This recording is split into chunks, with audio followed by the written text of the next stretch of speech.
Bismillahirrahmanirrahim. Alhamdulillahirabbil alamin. Allahumma shalli wa sallim wa barik ala sayyidina Muhammad wa ala ali sayyidina Muhammad. Bismillahir rahmanir rahim. Adada ma fi imilah.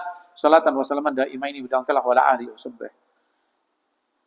Pembahasan kali ini kita akan membahas boleh atau tidaknya menggabungkan dua sholat menjadi satu, menggabungkan tiga sholat jadi satu dan sebagainya. Ada tertuang di kitab penjelasan daripada kitab fikih Safinatin Najah, yaitu khususnya yang Al-Fakir pegang ini adalah kitab Ghayatul Munah, yaitu di halaman 313. Nah, lebih jelasnya dalam kitab ini ditulis sholat menurut golongannya ada sholat yang disebut sholat yang maksud, ada sholat yang ghairu maksud. Yaitu yang pertama sholat yang punya maksud tertentu. Apa? Yaitu sholat yang punya batas waktu tertentu dan ada ketentuannya berapa jumlah rakaatnya tertentu dan caranya melakukan juga tertentu. Yaitu contohnya sholat fardu adalah sholat yang golongan maksud.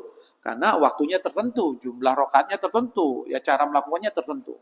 Lalu yang termasuk golongan ini sholat sunnah rawatib, yang bisa dikerjakan sebelum sholat fardu ataupun setelah sholat fardu, yang biasa namanya qobliyatan duhur atau ba'diyatan duhur.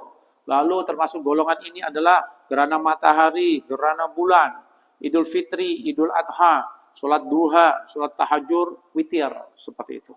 Yang kedua, golongan sholat yang tidak punya maksud tertentu, yang terkenal dengan nama sholat sunnah mutlak, dibagi dua. Sholat sunnah mutlak yang pertama adalah tidak ada batas waktu yang dilarang, kapanpun boleh. Contoh, tahiyatul masjid. Kapanpun kita masuk masjid disunahkan untuk sholat 2 rakaat, sholat sunnah tahiyatul masjid. Sholat sunnah wudhu, kapanpun kita batal wudhu, kita disunahkan sholat sunnah wudhu. Sholat taubat, kapanpun kita maksiat, naudzubillah min dzalik, disunahkan untuk sholat sunnah taubat. Golongan kedua dari sholat mutlak adalah sholat yang dilarang di 5 waktu. Yaitu pertama, dilarang dikerjakan ba'dal sholat subuh. Yang kedua, dilarang dikerjakan setelah terbit matahari sampai 1 tumbak, yaitu 16 menit. Di mana setelah 1 tumbak tersebut masuk sholat isyraq, suruk, yaitu itu dilarang. Yang ketiga, dilarang mengerjakannya saat zawal, matahari persis di tengah kepala, tidak ada bayangan.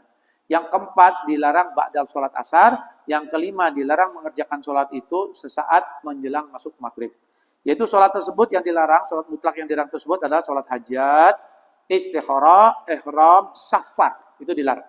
Nah, lalu ketentuannya bagaimana? Boleh atau tidaknya digabung? Yang pertama, yaitu tidak boleh menggabung di antara 2 sholat fardu. Contoh, sholat duhur digabung dengan sholat asar. Itu nggak boleh. Contohnya seperti ini. Sholat fardhu duhri wa ini artinya dan.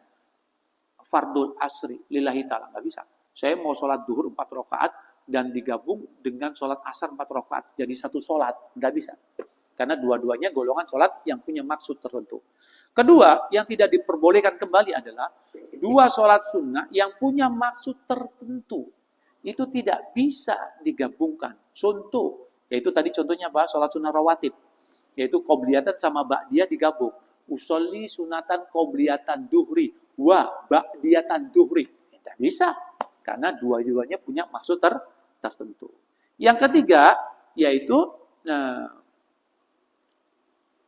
sholat fardu yang punya maksud tertentu pasti, dan sholat sunnah yang punya maksud tertentu juga tidak bisa digabungkan.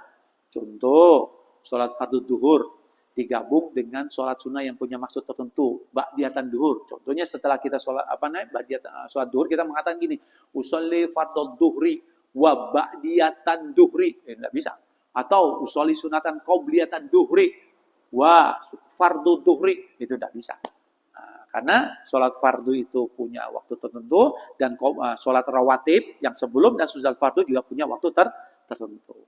Yang keempat, yaitu ini yang boleh digabung. Yaitu sholat sunnah yang punya maksud dan yang tidak punya maksud tertentu itu boleh digabung.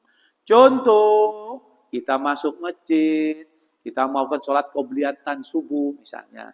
Kita bisa digabung karena qobliyatan subuh ini punya maksud tertentu. Contoh, digabung dengan apa? Contoh, usolli sunatan qobliyatan subhi wa tahiyatul masjid wa wudu, wa tobat, wa istikharah, wa hajat. Boleh.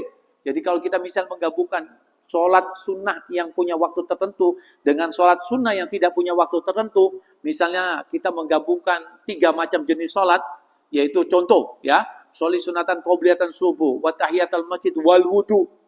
Maka 3 rakaat tersebut kita bisa gabungkan menjadi satu dengan 3 niat, cukup 2 rakaat salam.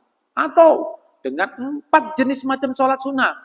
Ya, kita melakukan 4 sholat dengan cuma 2 rakaat 1 salam. Contoh, musolli sunatan, qobliyatan subhi, wa tahiyatul masjid, wal wudu, wal taubat. Nah, ini kan 4 sholat.